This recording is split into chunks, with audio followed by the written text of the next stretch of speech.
Hello, Africa. Now, I don't know if you have met this Yoweri Museveni 1986 speech. Watch this one. And I hope everybody would now settle down and forget about alternative arrangements for Uganda. There will be no alternative arrangements for Uganda for a long time to come.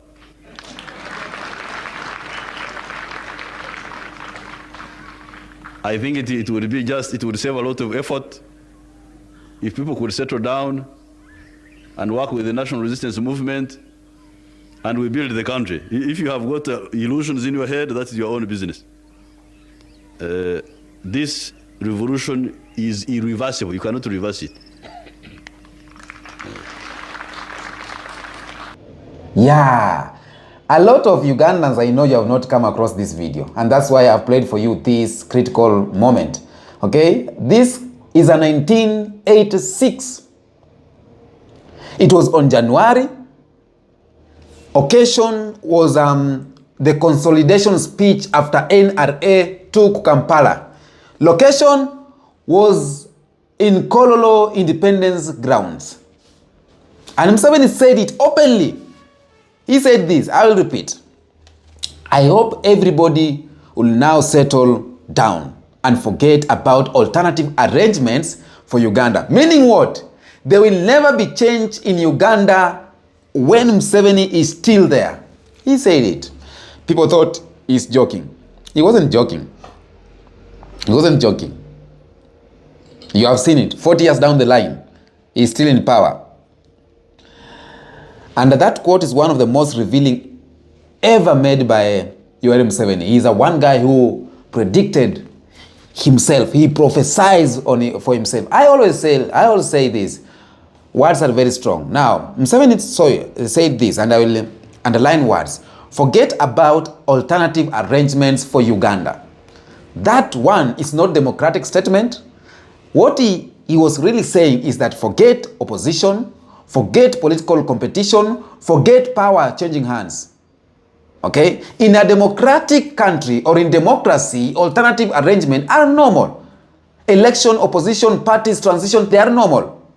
But here, Museveni frames alternative are dangerous, or they frame the alternative being as dangerous, because he said it was like a warning. Whoever want to bring change in Uganda, it will be dangerous to you.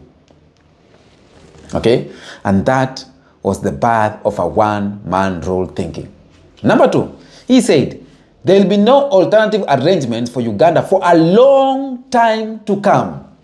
40 years down the line, we are here still struggling to remove Museveni on the seat. You know, that line was a warning disguised as reinsurance. You know, transitions,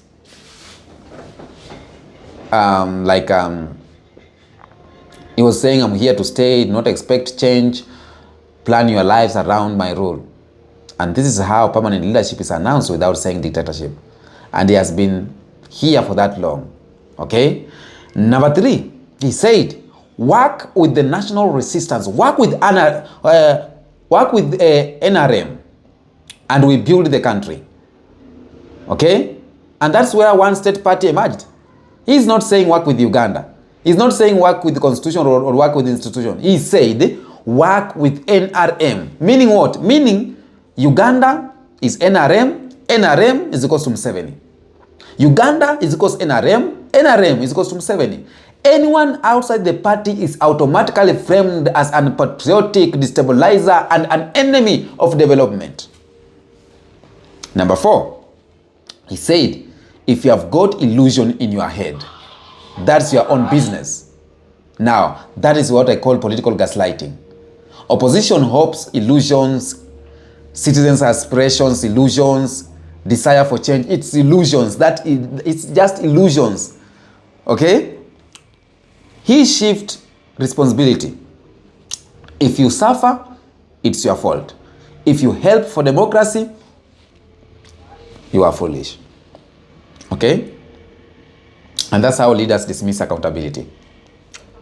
Number five, he said, this revolution is irreversible. You cannot reverse it.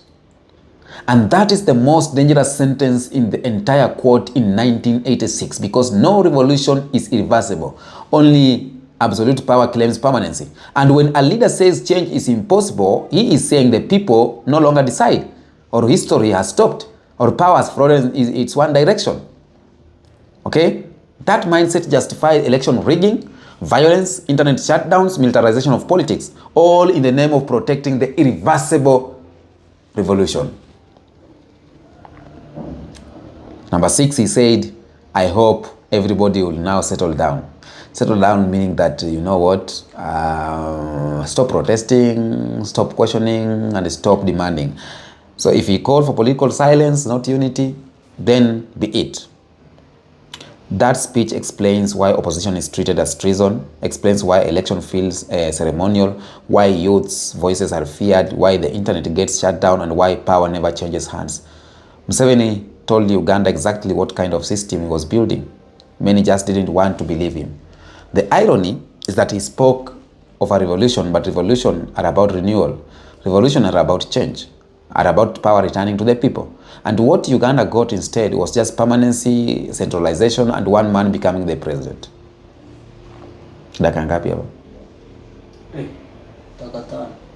So, yes. Yes.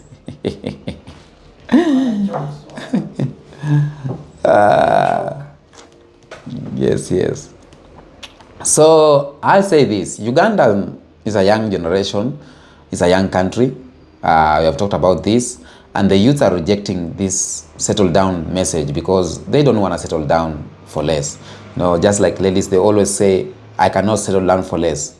That's, the youth are like that. Because the youth, they see global examples of change. They experience unemployment, corruption, they experience repression. So this general tension in Uganda explains the regime anxiety. And now Bobi Wine represents the opposite of the 1986 doctrine: culture over cohesion, youths over hierarchy, participation over participants. And his rise of Bobi Wine exposed the lie behind no alternative.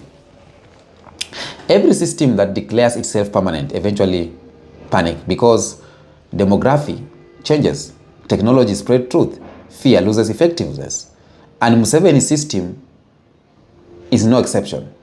Ugandans never voted to suppress alternatives, and yet the speech functioned as a social construct imposed by force and not consent. And that contradiction sits at the heart of Ugandans' instability. Across the continent, leaders who use similar languages claimed revolution, promised stability, or resisted transition. And history shows the pattern ends in one way: pressure builds. Okay? Pressure always builds. It no longer means confidence, the irreversible. It no longer means confidence, but it means fear of youth mobilization, fear of economic frustration, and loss of narrative control. Let me say this. A system that fears its own youth is a system that knows they are doing something bad. A system that shut down the internet is a system that knows they are doing something bad. But from Museveni being there in power for 40 years, he was planned. He was ready for it. He was ready to handle everything. And that's why he has been there. Okay? So for those who didn't listen to that message, I hope you have got it. In 1986, Museveni stood in the Kolokolo grounds and said there will be no irreversible. Man, just tell me what you think on the comment section about that video. Okay? Until next update, peace out.